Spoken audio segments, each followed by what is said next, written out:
বাবার বাড়ি ওই গায়ে, শ্বশুর বাড়ি ওই, তোমার বাড়ি কই গো নারী, তোমার বাড়ি কই।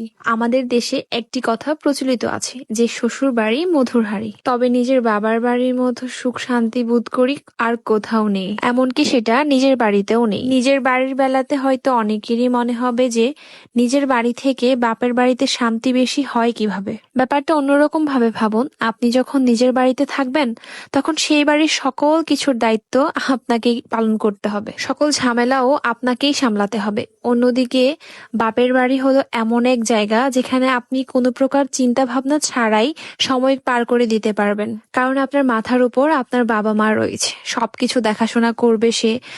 আমি এখনো সৌভাগ্যবান যে এইটুকু আরাম আমি এখনো উপভোগ করতে পারি। আমি ভাগ্যবতী, কারণ এখনো আমার বাবা মা জীবিত।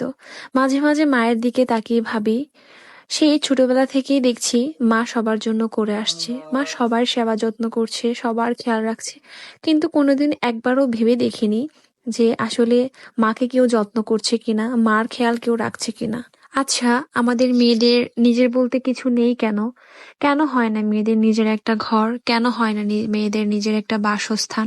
কেন থাকে না মেয়েদের নিজস্ব কোনো ঠিকানা? মেয়েরা জন্ম থেকেই গৃহবন্দী। কখনো কখনো বাবার বাড়িতে শুনতে হয় এটা তোমার বাবার বাড়ি, সবকিছু করা যাবে না। আবার কখনো কখনো শ্বশুর বাড়ি থেকে শুনতে হয় এটা তোমার শ্বশুর বাড়ি, সবকিছু করা যাবে না। আমার জন্মের পর কখনো মনে হয়নি যে আমি একজন জীবন্ত নারী।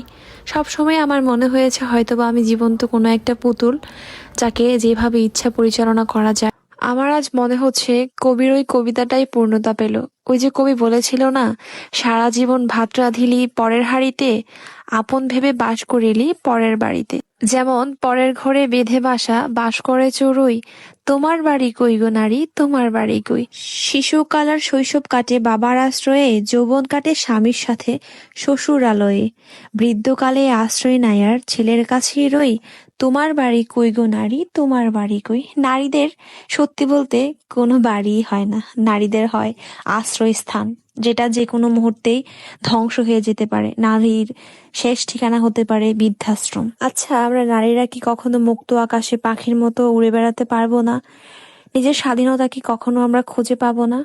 আচ্ছা, আমরা কি এতটাই অপরাধী নারী জাতি হয়ে? একটা মেয়ে তার জীবনে প্রত্যেকটা সময় অন্যের জন্য বেঁচে থাকে।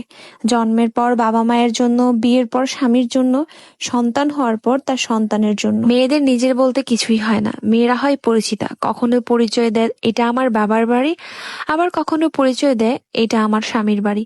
এভাবেই প্রত্যেকটা মেয়ে বেঁচে থাকে, এক এক সময় এক এক পরিচয় নিয়ে। ভেতরে ভিতরে ভেঙে চুরমার হয়ে গেলেও আমাদের মুখে হাসি রাখতে হয়, কারণ আমাদের চোখের পানি কেউ দেখে ফেলবে। কারণ আমরা মেয়ে মানুষ, আমাদের সান্ত্বনা দেওয়ার মতো কেউ নেই, তবে খোঁচা মারার মতো সমাজে অনেক মানুষই আছে।